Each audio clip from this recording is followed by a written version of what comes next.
Bismillahirrahmanirrahim. Assalamualaikum warahmatullahi wabarakatuh. Perkenalkan, nama saya Sylvia Tiatul Mola dari kelas Sosiologi A, Prodi Ilmu Al-Quran dan Tafsir, IAIN Pekalongan. Di sini saya akan memenuhi tugas sosiologi, yaitu menganalisis mengenai beberapa video menggunakan teori paradigma dalam sosiologi. Sebelumnya saya akan menjelaskan beberapa teori yang terkait paradigma dalam sosiologi. Di sini saya ambil contoh pecandu narkoba di kacamata paradigma sosiologi. Sosiologi merupakan ilmu yang menelaah tentang masyarakat sebagai makhluk sosial. Di dalam elemen sosiologi salah satunya adalah non-etis, yaitu yang tidak menyalahkan suatu realitas sosial apapun. Dan kini mari kita lihat masalah sosial pecandu narkoba dengan paradigma sosiologi.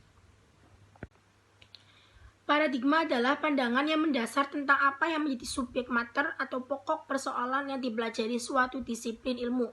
Di dalam sosiologi terdapat 3 paradigma, yaitu paradigma fakta sosial, definisi sosial, dan perilaku sosial. Yang pertama ada paradigma fakta sosial.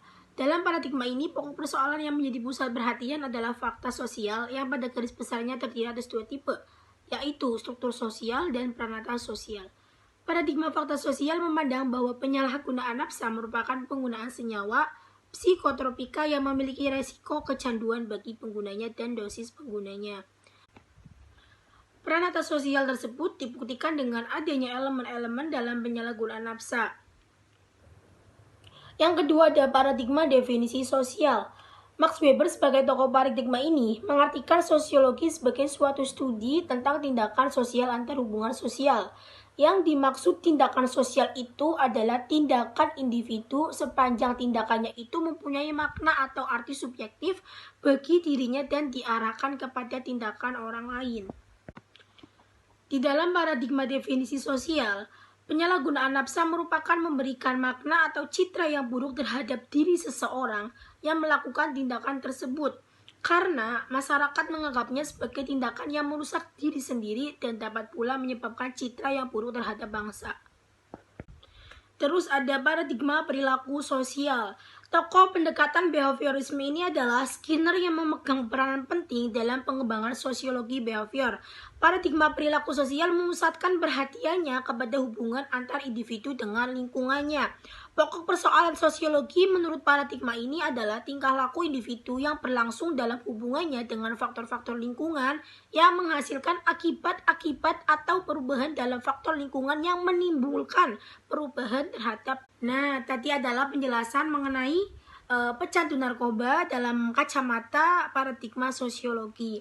Mari kita simak video berikut ini. Hasil konvensi ini diadopsi dalam Undang-Undang Narkotika Nomor 35 Tahun 2009 dalam pasal 103 yang memberi kewenangan kepada hakim untuk menetapkan hukuman rehabilitasi. Penyalahgunaan narkoba merupakan tindak pidana. Masa menjalani rehabilitasi dihitung sama dengan menjalani hukuman. Jadi, rehabilitasi itu hukuman atau sanksi bagi pengguna narkoba yang harus kita pulihkan. Bagi para pecandu narkoba murni, mereka dianggap sebagai orang sakit, sehingga mereka memiliki hak untuk direhab. Diharapkan kebijakan ini di dalam paradigma perilaku sosial berasumsi bahwa penyalahgunaan nafsa tentunya juga terdapat keuntungan. Keuntungan seperti apa? Keuntungan seperti ketenangan, keuntungan seperti mendapatkan material atau uang. Melihat fenomena sosial penyalahgunaan narkoba ini dianalisis menggunakan paradigma sosiologi. Karena apa? Ini seharusnya jika suatu fenomena itu banyak yang kontra ataupun banyak yang ingin memberantasnya, maka seharusnya suatu fenomena itu bisa diberantas sampai ke akar-akarnya. Tapi yang sering terjadi adalah sulit diberantas sampai ke akar-akarnya. Karena apa? Karena antara pecandu dan pengedar itu tidak saling mengenal. Dan faktor lain yaitu saking banyak akal yang digunakan oleh para pengedar untuk menjual barang haram itu atau dalam kurung narkoba, terkadang banyak pula pengedar yang malah bersih atau diri sendiri malah tidak menggunakan narkoba itu sendiri. Sekian yang dapat saya jelaskan, kurang lebihnya mohon maaf. Wassalamualaikum warahmatullahi wabarakatuh.